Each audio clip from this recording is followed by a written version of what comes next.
IDC International Radio. From Israel to the world. You're listening to 106.2 FM IDC International Radio. I'm Etai Handman, and we have a special program for you today. We are joined in studio by Lieutenant Colonel Reserves Uri Ben Yaakov and Jennifer Woodard, CEO of Insikt Intelligence. How are you guys doing today? Doing well, thank you. Thank you for joining us in studio. We have an interesting program. We're going to touch on AI and how it can affect the fight against terrorism. We'll start off with the fact that there is a little bit of a collaboration between the ICT and Insikt Intelligence. Jennifer, maybe you could explain to us how that came about and where's that leading now? Sure. So ICT and Insikt have been collaborating on a number of European-funded projects related to counterterrorism. The European Commission has a program called Horizon 2020, and in our particular case, it's funding security-related research. So together with Woody and ICT, we're working on a large project called Red Alert, but right now what we're focused on is a project that is aiming to detect radicalization earlier in time, and it's called Inviso. When you speak about Red Alert, what is that exactly? Red Alert is an early warning system for detecting terrorist content online. So it's a collaboration between 6 law enforcement agencies worldwide and a number of academic organizations as well as commercial companies. Uli, what kind of detection, when that type of detection has occurred, what do the counterterrorist measures need to take place in that scenario? Well, first of all, you need to have the tools in order to detect it. And then you need to have the relevant rules that allow you to use those tools, which are quite questionable nowadays, with the new rules, European rules, that has to do with the privacy.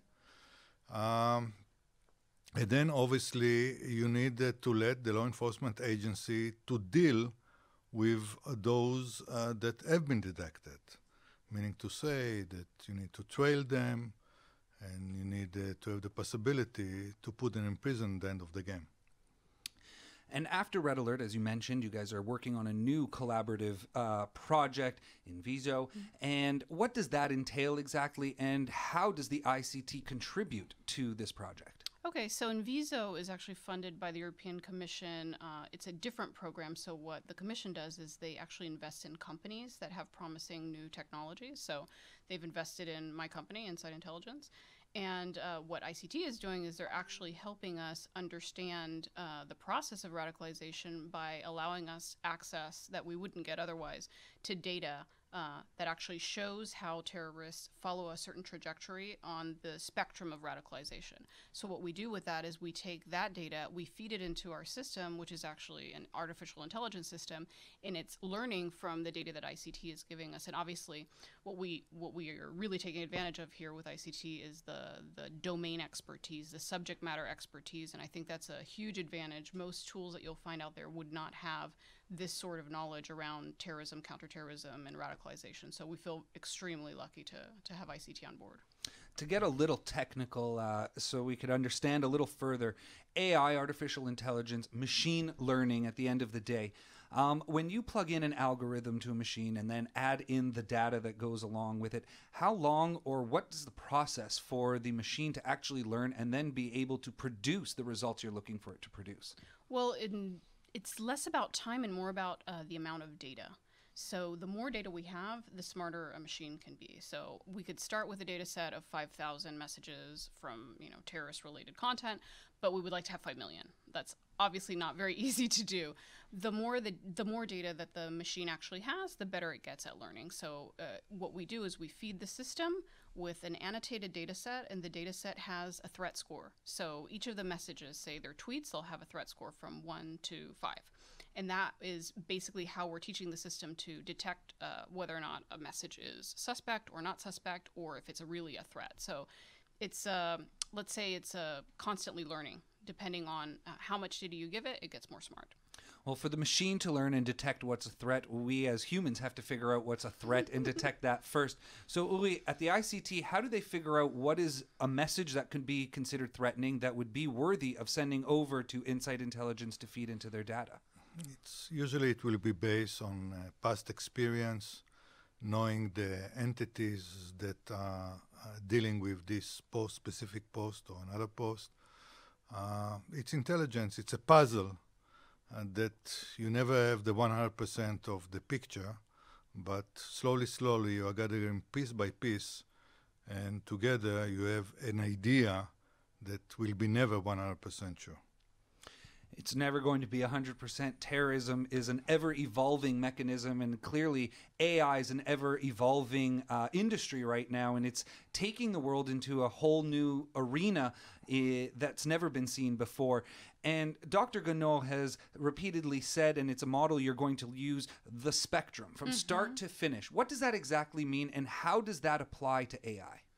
I think what Dr. Ganor talks about a lot is kind of where someone is at the beginning and the end of the process and kind of the whole trajectory in between. So if I'm not mistaken, he always says that the suspect, let's say, starts as someone who maybe is even denouncing terrorism or denouncing radicalization. That's one side of the spectrum, and the complete opposite side of the spectrum is someone who's calling for, the destruction of the other. So there are lots of different phases in between, and what we're doing with that is that we're actually building a mathematical algorithm based on Dr. Ganor's model. So hopefully it will work. It's very ambitious, and if it does actually begin to show its fruits, I think it'll be a great thing for counterterrorism in general.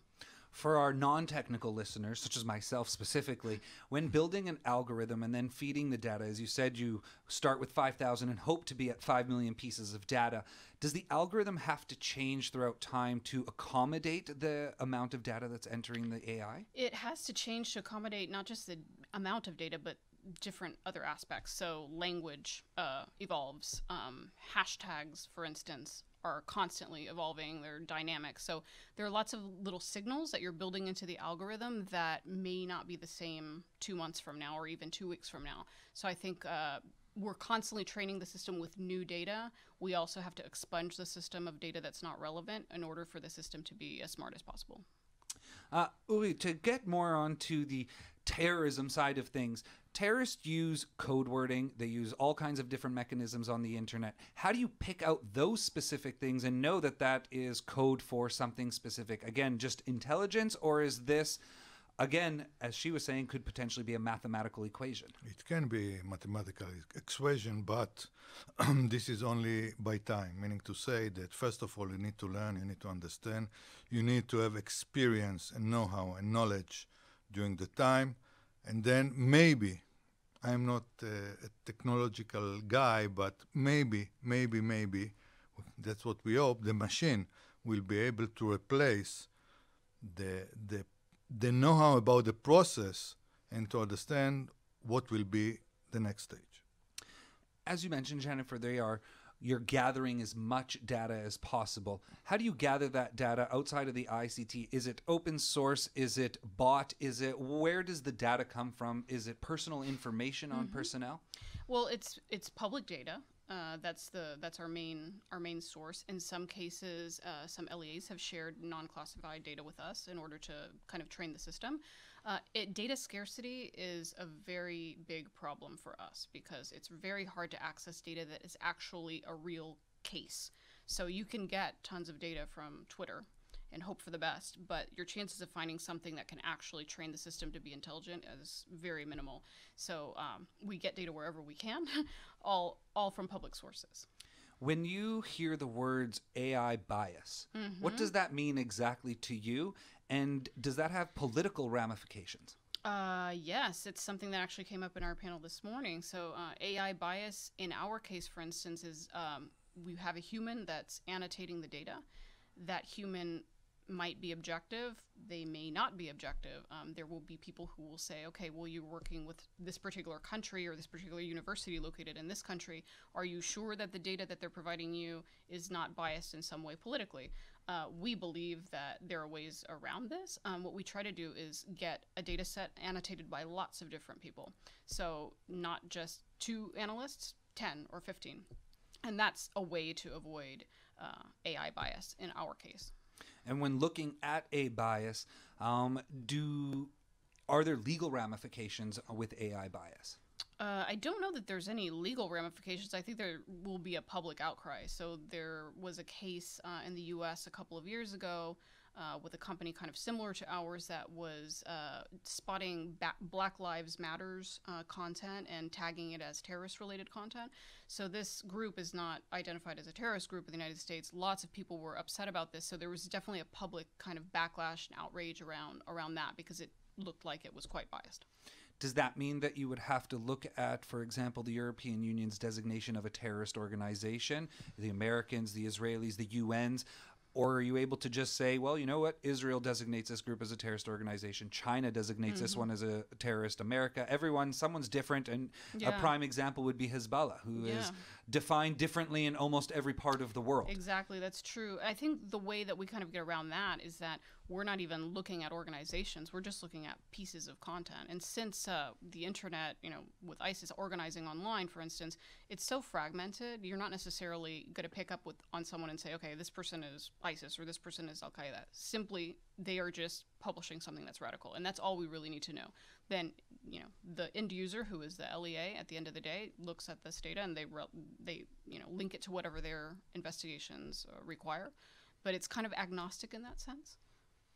Uri, Jennifer just mentioned something very interesting. They are looking at more the individual and not the organization. From a counterterrorism perspective in the future, now even, are we moving away from the organization, the cell, and more to the individual, especially with the rise of the lone wolf attackers? So I think this is right. We are not moving from. It stayed, it's there, it's evolved, it will be there. But lone wolf, it's not a new phenomenon, but we can see it more and more recently. And this is just because it's easier, it's there. You can use people that are already in place. You can incite people that are already in place. There are foreign fighters that are coming back to Europe and to other places as well. Just that being used in order to commit lone wolf attacks. And results, although are not so serious like with organizational attack, still it's doing something. When we spoke about AI bias just a moment ago, and you said there could be public outrage, public outcry, if you will. And when looking into some historical backgrounds, you see the backlash that Facebook received during the U.S. elections, or what was revealed to happen after the U.S. elections. And other companies have done the same, selling people's personal information to other people. You've mentioned that that's not something your guys are doing or collecting. But how do you protect people's anonymity of the information you do protect? Because that's something that people get outraged about, is their anonymity. This is true. I mean, I would argue that the data is public and it's out there, and the users actually know that it's out there and available to us or available to law enforcement. The other side of that is that we also build tools to anonymize and encrypt data end to end. So, for instance, in the use case of a certain law enforcement agency, they have special regulations that they can't investigate people without a court order. So what we would do would be send them alerts, and only after they are able to confirm that this is an actual threat would they be able to access the identity of this particular user. So that's kind of a way around this sort of kind of data protection and anonymity debate. Looking at to the end result of this project, the hopeful end result of this project is to have a predictive model for the machine to produce prediction, if you will, that this person is being radicalized or could potentially commit an attack imminently in any along the spectrum, if you will, as you were mentioning Dr. Ganor's spectrum. It reminds me a little bit of the movie Minority Report, where something is produced and all of a sudden the police are going and arresting someone for a crime they have not committed yet. How do we get around the potential of law enforcement using these predictive models to sit there and say, well, you know what, we know in a week from now he's going to commit this crime, so let's go arrest him now, prevent that crime. But at the moment, all it is a thought in their head. They haven't actually acted on that. Right. How does law enforcement use the end results of this program? I think that's kind of an ethical question. It's a very valid question. What we believe will happen is that law enforcement is not just going to use this tool and believe it 100%, because obviously it's artificial intelligence, it's not perfect, but it will aid them in taking decisions. So I think it's not going to be, okay, an alert pops up on your screen and suddenly you're raiding someone's home. That's not what I don't think that's what law enforcement is after.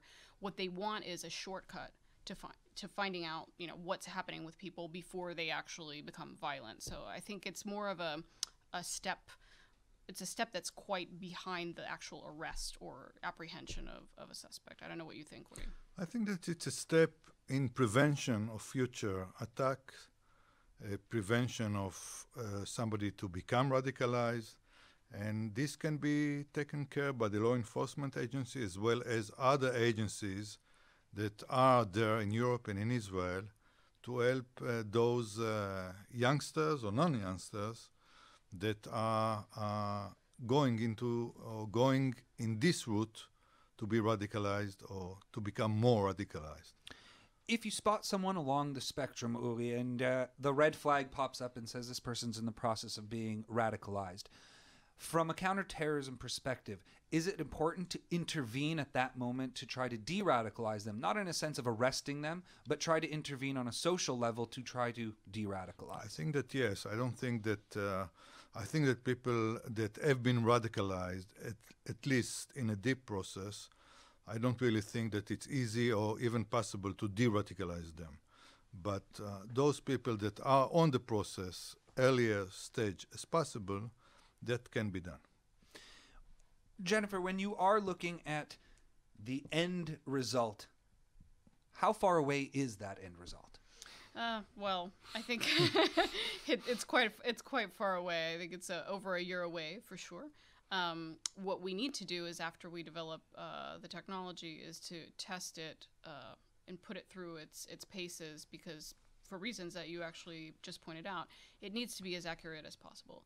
So while we're doing data collection and we're training the system, we're also going to be testing a lot of different things to make sure that it actually is ready for market. We wouldn't put it in the hands of law enforcement if it weren't. Is there a minimum amount of data that you feel the machine needs to have to be able to predict accordingly or accurately? Yes and no, and there's no way of knowing because there's actually a threshold at which even if you have millions and millions of messages, it doesn't get any better. So it's a constant state of testing. You need to see, okay, we've reached this threshold of what we call recall and accuracy, and after that, even if we have 2 million more messages, it's not going to get any better. So it's basically a constant training and testing process. I think that we can say for sure that there is no maximum amount of That's data. right. Well, that's right. And with no maximum, that means it can always continuously be learning and continuously be fed more data and That's right. I guess more up-to-date data. Mm-hmm. And what happens to the old data in the sense of, okay, so you're following a specific subject and their tweets, their messages, whatever it is on the internet have changed drastically. How does that affect the model? Well, if they've changed to the radical side, it affects the model in that their threat score is obviously going to go up, and the probability of them being someone that we would want to keep an eye on is higher. I don't know, Urdi, if there are cases of people who have gone from the extreme to the non-extreme the other way around. Theoretically, Yeah, there are cases like this, but I suppose that it's only after involvement right. of the authorities, Mm-hmm. not somebody by himself. Right. So community policing or intervention, Right. that sort of thing.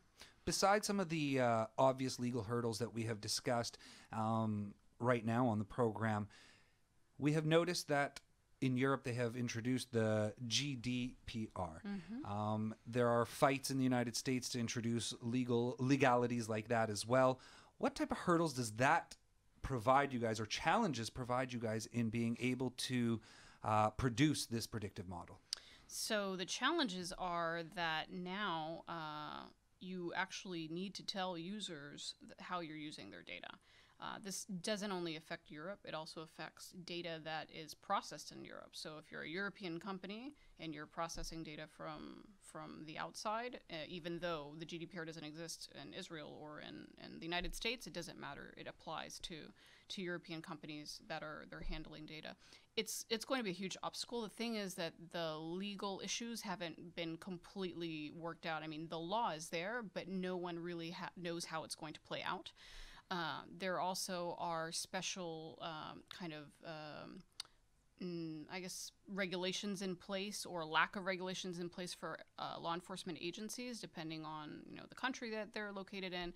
So I think it's just too new to tell. We're already seeing how it's affecting marketing. For instance, you can no longer spam people on an email list the way you could before. For this particular use, I think we just have to see. It's going to be a hurdle. Now, you have mentioned commercial use, obviously. Who do you expect to be able to purchase such a machine? Obviously, certain law enforcement agencies, but are there private companies that would want to get their hands on such a device? I don't know. I mean, I think that it's a specific security use case. So intelligence agencies and law enforcement would be the only ones. I mean, you could argue that you could use the same sort of algorithms, not the radicalization algorithms, but the machine learning algorithms for other things, for detecting other kind of, business purposes or commercial purposes. I mean, the technology has been in place for marketing, social media monitoring for several years now. So, but our specific project is focused on security. Outside of terrorism, what type of security issues could the machine pick up on?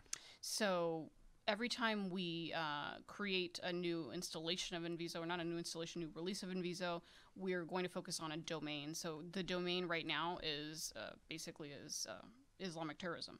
So that's our first domain. But this could actually work for detecting hate speech, extreme right, xenophobia, bullying, all sorts of different things. The key is that every time you want to kind of do a new version, you need to approach it with a new data set and train the system and do some new models. So there is some kind of, investment in terms of time and resources to build these out for different domains. But I think the most urgent need right now is for counterterrorism. Well, clearly it's a need, and the ICT has seen so as well, as that's why they are in collaboration clearly on this project. Uli, when this machine is able to hit the market, how do you envision the ICT or other intelligence agencies being able to use this? I don't think that private agencies or non-governmental agencies will use it, because this is not part of their job unless it's for research purposes.